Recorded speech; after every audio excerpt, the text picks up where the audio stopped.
നമ്മുടെ കേരള പിറവി ദിവസത്തിലാണ് നിങ്ങൾ വന്നു നിൽക്കുന്നത്.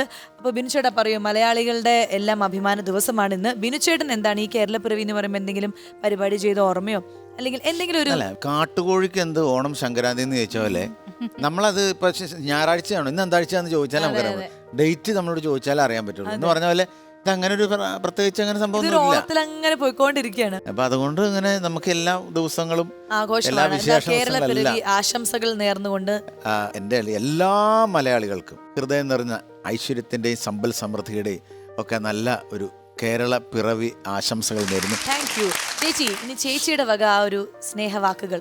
അതെ, എനിക്ക് നവംബർ 1 എന്ന് പറയുമ്പോൾ പെട്ടെന്ന് ഞാൻ സ്കൂളിൽ കുറച്ച് നാൾ വർക്ക് ചെയ്തിരുന്ന ആ ഒരു സമയത്ത് വർക്ക് ചെയ്തിരുന്നു ടീച്ചറായിട്ട്. ആണോ? അറിയില്ല. ഇല്ല. അയ്യടാ, ഞാനൊരു പുതിയ അറിവാണ് മലയാളികൾക്ക് മൊത്തം അല്ലേ? അതെ അതെ അതെ. ചേട്ടന് ഇത്ര നാളും അറിയില്ലല്ലോ. അറിയില്ലായിരുന്നു ചേട്ടന്? എനിക്കറിയില്ലായിരുന്നു. എന്ത് സബ്ജക്ട് പഠിപ്പിച്ചു? മലയാളം ടീച്ചറായിരുന്നു. മലയാളം ടീച്ചറാണോ? മലയാള ഭാഷതൻ മാദക ഭംഗി നിൻ മലർമന്ദഹാസമായി തെളിയുന്നു. അപ്പൊ മലയാള അധ്യാപികയാണല്ലേ? ഞാൻ MA BEd ആയിരുന്നു. അത് ശരി. ടീച്ചറായിട്ട് വർക്ക് ചെയ്ത് അതിനുശേഷമാണ് ഈ കോമഡിയിലേക്ക് വരുന്നത്. മനസ്സിലായി മനസ്സിലായി. അപ്പം ആ സ്കൂളിൽ പഠിപ്പിച്ചുകൊണ്ടിരുന്ന സമയത്ത് നമ്മൾ സെറ്റും ഉണ്ടാക്കി കൊടുത്ത് കേരള പിറവി എന്ന് പറയുമ്പോൾ ഒരു പ്രത്യേക ഇതാണ്. കുട്ടികളെല്ലാം ഭയങ്കര ആഘോഷം. അതാണ് പെട്ടെന്ന് എനിക്ക് ഓർമ്മ വന്നത്. അപ്പൊ എന്താ പറയണ്ടേ, എല്ലാവർക്കും എൻ്റെ ഹൃദയം നിറഞ്ഞ കേരള പിറവി ആശംസകൾ. Thank you. ടീച്ചറുടെ മുമ്പിലാണ് ഞാൻ ടീച്ചർ. അപ്പൊ ഞാൻ ആ പിള്ളേരുടെ കാര്യം ഞാൻ ഇത്ര നേരം ആലോചിച്ചോണ്ടിരുന്നത്. അപ്പൊ ടീച്ചർ പറഞ്ഞു നിനക്ക് പറ്റിയത് ഇതല്ല, നീ കോമഡി കളിക്കാൻ പോക്കുമെന്ന് ഹെഡ് മാസ്റ്റർ പറഞ്ഞു വിട്ടു. അതല്ല സത്യത്തിൽ സംഭവിച്ചേ. അല്ല, എനിക്ക് കൂടുതലും ഇങ്ങനെ പഠിപ്പിക്കുന്നതിനേക്കാളും കൂടുതലും ഇഷ്ടം കുട്ടികളെ കുറെ നല്ല കാര്യങ്ങൾ പറഞ്ഞു കൊടുക്കുക. പഠിപ്പിക്കില്ല എന്നല്ല, അങ്ങനെ ആയിരുന്നു. എൻ്റെ ക്ലാസ് ഭയങ്കര ലൈവായിരുന്നു. ഞാൻ ഇതേപോലെ തമാശയൊക്കെ പറഞ്ഞ് ചിരിച്ച്, ഒരിക്കലും ഒരു സ്ട്രിക്റ്റ് ആയിട്ടുള്ള ഒരു ടീച്ചർ, സ്ട്രിക്റ്റ് ആയിട്ടുള്ള ഒരു അമ്മയല്ല ഞാൻ, ഒരു ടീച്ചറും അല്ല ഞാൻ. അപ്പൊ ആ സൈസ് കോമഡി TV പറഞ്ഞ നീ മിണ്ടരുതെന്ന് പറഞ്ഞ പിള്ളേർക്ക് ചിരി വരും.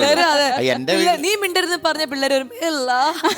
അല്ല, എൻ്റെ മക്കള് പറയുന്ന ഞാൻ എന്തെങ്കിലും കാര്യത്തിന് അവരോട് ദേഷ്യപ്പെട്ടവർ ചുമ്മാ ചിരിപ്പിക്കല്ലേ പോമേന്ന്. LLBക്ക് പോകാൻ ഭയങ്കര ആഗ്രഹമായിരുന്നു.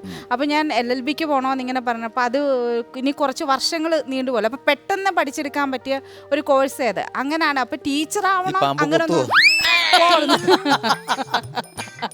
ഇങ്ങോട്ട് ചാരിയിരുന്നുള്ളൂ, അതാ നല്ലത്.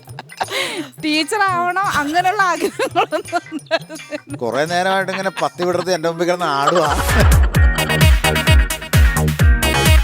ഞാൻ ടീച്ചിങ് ആയതിനു ശേഷമാണ് PhD എടുക്കുന്നത്. PhD ഒന്നും പറയാനും സമ്മതിക്കത്തില്ല. ഇത് എനിക്ക് എന്നെ ഞാനിങ്ങനെ എൻ്റെ മുമ്പിൽ പിന്നെ പത്തി വിടർത്തി ആടിക്കഴിഞ്ഞാൽ ഞാൻ ഇപ്പൊ ബാബാ സുരേഷിനെ വിളിച്ച് കൊണ്ടുപോയനെ.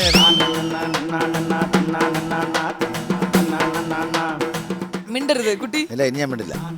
ഞാൻ പറഞ്ഞോട്ടെ. പറഞ്ഞു. എന്തുവായിരുന്നു പറഞ്ഞു മോനെ? പത്തി വിടർത്തി ആടി അതല്ലേ? ഇടയിൽ സ്കൂളിൽ പഠിച്ച കാര്യം. നീ PhD എടുത്തുവന്നോ പോലീസ് പിടിച്ചോന്നോ?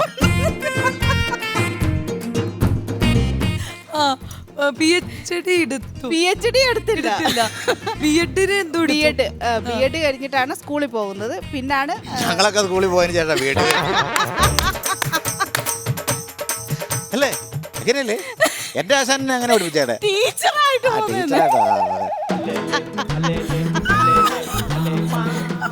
വയ്യട്ടോ. അതൊന്നും പറയണ, ഞാൻ പറഞ്ഞൊക്കെ തെറ്റായി പോയി. ഞാൻ എന്താ പറയാനാ,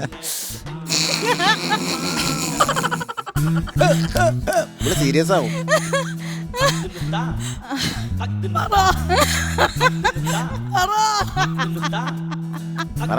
ഞാൻ പറയണോ? നീ പറ, ഞാൻ പറയണല്ലോ.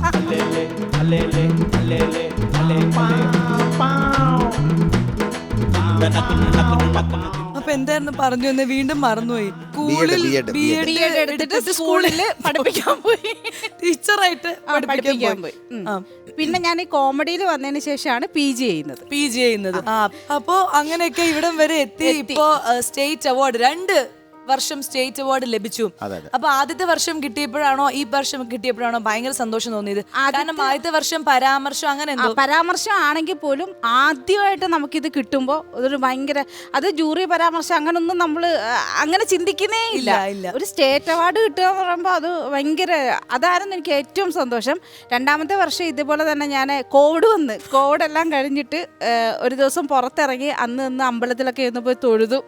എന്നിട്ട് പുറത്തിറങ്ങിയപ്പോഴാണ് ഇവർ വിളിച്ചിട്ട് പറയുന്നത് അവാർഡുണ്ട്. ഞാൻ പറഞ്ഞാൽ ഞാൻ അവാർഡ് വാങ്ങിയല്ലോ, കഴിഞ്ഞ വർഷം ഉണ്ടായിരുന്നു, ഞാനത് വന്ന് വാങ്ങിയെന്ന് പറഞ്ഞു. അപ്പൊ അതല്ല, ഈ വർഷത്തെ അവാർഡുണ്ടെന്ന്. ഈ വർഷം വീണ്ടും അവാർഡുണ്ടോ ചേച്ചി ചോദിച്ചു.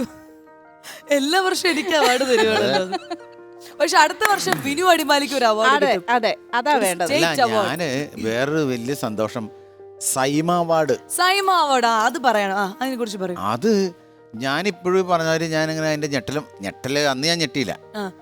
ആദ്യം വിളിച്ചൊരു സായിപ്പ എന്നെ വിളിക്കുന്നത്. ഞാൻ പിന്നെ CBSE പറഞ്ഞുകൊണ്ട് പുള്ളി എൻ്റെ ഇംഗ്ലീഷ് കേട്ട് ഓടിയിട്ട് മലയാളത്തിൽ സംസാരിക്കാറുന്ന ആളെ വിളിച്ചിട്ട് ഇങ്ങനെ ശരിയെന്ന് പറഞ്ഞ് ഞാൻ വെച്ച് കഴിഞ്ഞപ്പോഴത്തേക്കും പുള്ളി വിളിച്ചിങ്ങനെ സൈമ അവാർഡിൻ്റെ ആണ്.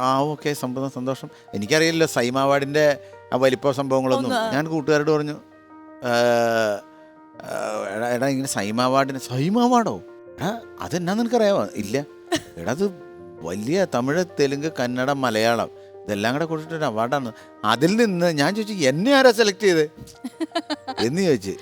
കാരണം മുമ്പ് പോയ ആളുകളൊക്കെ സുരാജ് ബായിയും പിഷാരടി, ധർമ്മജൻ, ടിനിച്ചേട്ടൻ അങ്ങനെയുള്ള ആളുകളാണ് പൊയ്ക്കൊണ്ടിരുന്നത്. ഇപ്രാവശ്യം എന്നെ വിളിച്ചു. അത് വലിയൊരു സംഭവമായിരുന്നു. അപ്പൊ സൈമ അവാർഡാണ് ലേറ്റസ്റ്റ് ഒരു വിശേഷം ഉണ്ടായിരുന്നത് അല്ലേ?